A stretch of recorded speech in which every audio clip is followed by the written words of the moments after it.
বাংলার প্রবাদে আছে ১২ মাসে ১৩ পার্বণ। সেই প্রবাদটিকেই যেন বাস্তবে রূপ দিল বানতলা বারোয়ারি পূজা পাড়া কমিটি। ১৪ই জানুয়ারি বুধবার একই স্থানে একই দিনে একাধিক দেবদেবীর পূজাকে ঘিরে গ্রাম জুড়ে দেখা গেল এক অনন্য ধর্মীয় মিলনমেলা। এই বিশেষ পুজোকে কেন্দ্র করে শিশু থেকে বৃদ্ধ, নারী পুরুষ নির্বিশেষে সকলের মধ্যে ছিল প্রাণবন্ত উচ্ছ্বাস, গভীর ভক্তি ও নিষ্ঠার এক অনাবিল প্রকাশ। প্রথা ও নিয়ম মেনে শুরু হয় বনদেবীর পূজা।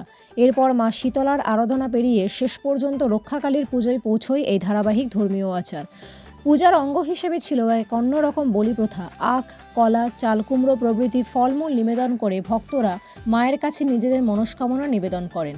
দণ্ড কেটে ভক্তদের মায়ের মন্দিরে প্রবেশ, ধুনো পোড়ানো, শঙ্খ ধ্বনি, উলুধ্বনি ও কাঁসা ঘণ্টার সম্মিলিত ধ্বনিতে মুখরিত হয়ে ওঠে গোটা গ্রাম।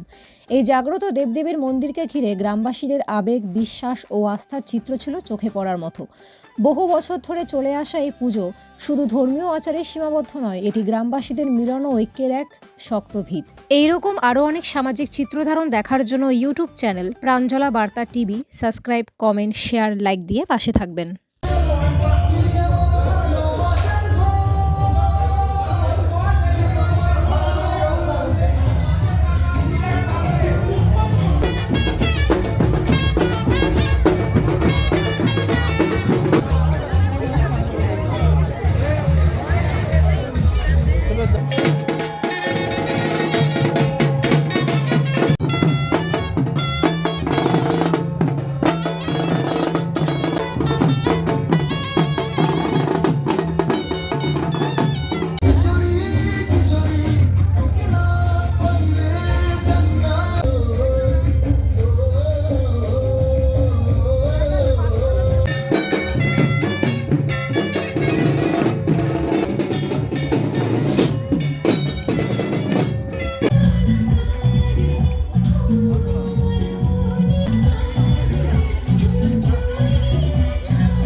eso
पूजा पूर्वक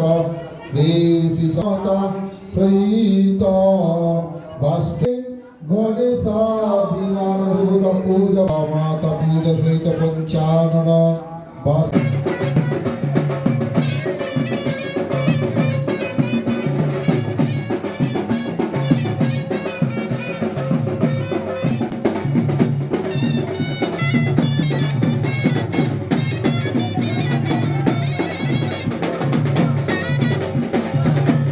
এদিকে আসো।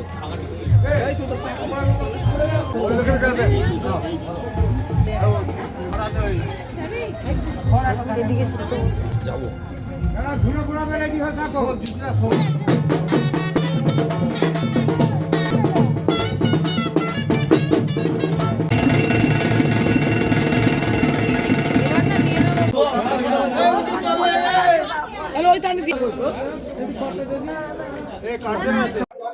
গ্রাম থেকে বলছি, আজ আমাদের প্রতি বছরের ন্যায় বাৎসরিক দক্ষিণেশ্বর পঞ্চানন শীতলা রক্ষাকালী সতীমা মা মনসা অনেক পুজো আজকের দিনে আমাদের এখানে হয়। কুণ্ডলী, তারপর হোম, তারপর আরতি, তারপর মা রক্ষাকালিকার বিসর্জন এবং ফার্স্ট মর্নিংয়ে এখানে প্রচুর লোকের মানসিক হরিণোট হয়।